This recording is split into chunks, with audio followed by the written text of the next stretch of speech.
खुलुमबाय स्टुडियाव दं आं उदांस्रि मोसाहारि दिनै सिलाफोथा दख'रा बैसागु फोरबो आफादनि बानजायनायाव खुंगा 13थि रंजालि बैसागु फोरबो फालिथायखौ भगवान गामिनि गेलेग्रा फोथाराव 30 एप्रिलनिफ्राय 2 मेसिम सानथामनि हाबाफारि लानानै खुंफुंनाया सोलिगासिनो।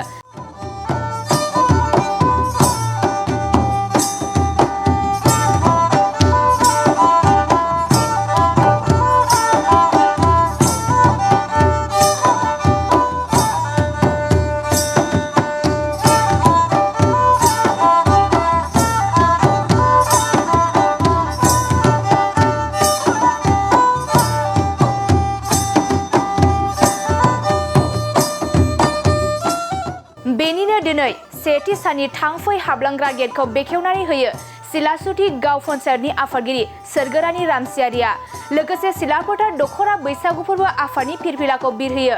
बे आफादनिनो आफादगिरि बिपुल बसुमतारी बिथाङा आरो बे हाबाफारियाव सिलाफोथा दख'रानि गुबुन गुबुन बर'नि माहारियारि आफादनि आफादगिरि नेहाथारि दैदेनगिरि बिथांमोनाबो बाहागो लायो।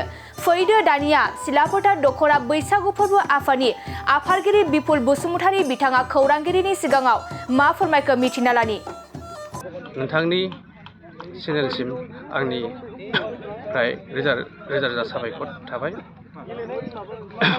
दिनै जोङो 13थि बैसागु फोरबोखौ गाजा गोमजायैनो खुंनो थाखाय आखायाव लादों। बेहाय गासैबो जोंनि बर'नि हारिनि गासैबो आफादफ्रा नुजाफैदों आरो बे हाबाफारियाव जोङो गाजा गोमजा आनान गसाइनि सायाव गाजा गोमजायै खुंलांनो थाखाय गाजा गोमजायै खुंलांनो थाखाय जोङो आनान गसाइनि सायाव खाथियाव आर'ज खालामना लाखाबाय आरो बेखौ जों बेहाय बे बैसागु फोरबोआव मोनसे जों बेखौनो खिन्थानो हायो जोंनि बर'नि हारिनि खौसेथि आरो इयुननि माबाखौ माबोरै दावगालांनो बे बर' हारिखौ माबोरै लाखिनांगौ जों बे रंजालि बैसागुनि फोरबोनि गेजेरजों जों देखायनाय जायो। आरो बेहाय जोङो गेलेनाय दङ, जेरै गेलेनाय भलिबल, काबादि, दावला सौलायनाय, बेफोर जाबाय बर'नि मोनसे एट्राकसन आखरफोरनि मोनसे आयदा, बेखौ जों लाबोदों देग्लाय।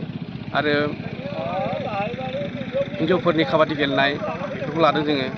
आरो बे सानथामनि हाबाफारियाव जेरै मोनाबिलिनि समाव जेरै मा होनो मोसानाय बादायलायनायफोर सब दंजोबो। जोंनि बर'नि जि नांगौ बेखौ जों जब लाजोबदों आरो बेखौ जाफुंसार होनो थाखाय फ्राय जेसेबां दङ जोंनि आफादनि बर' हारिनि आफादनि सोद्रोमा लिडार दैदेनगिरिफ्रा सब नुजाथिफैदों। बेनि थाखाय आं जोबोद गोजोननाय मोन्दों।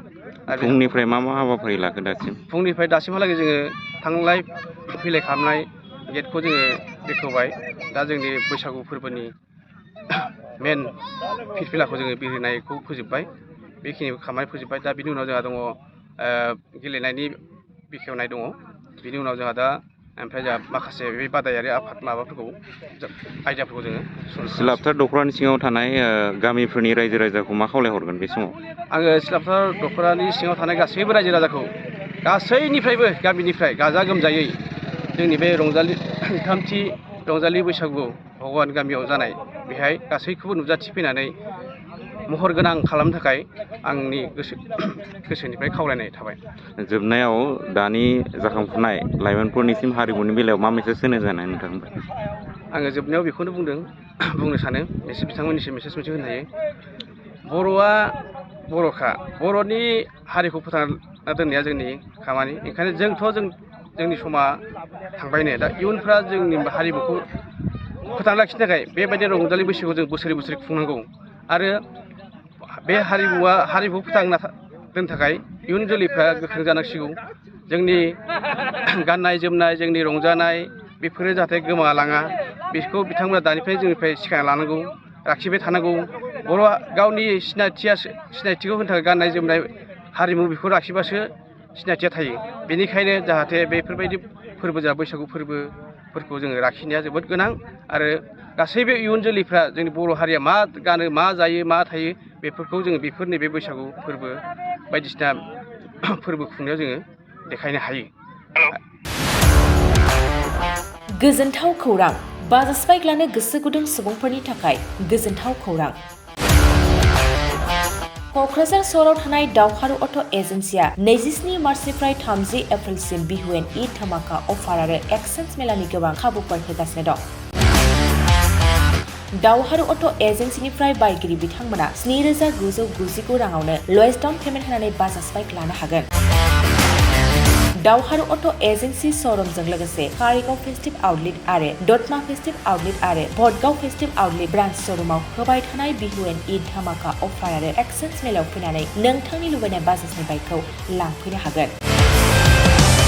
बाजाजनि बाइक सालायनो मोजां मोनग्रा रायजो राजाफोरनि थाखाय दावहारु अट' एजेन्सि श'रुमा बेनि अनगायैबो गोबां मोजां अफार लाबोदों। बेफोर अफारफ्रानो जाबाय जेरै helmet free, 5 litre petrol free आरो गासैबो मडेलनि एक्सचेन्ज खाबुआ एभेलेबल जागोन।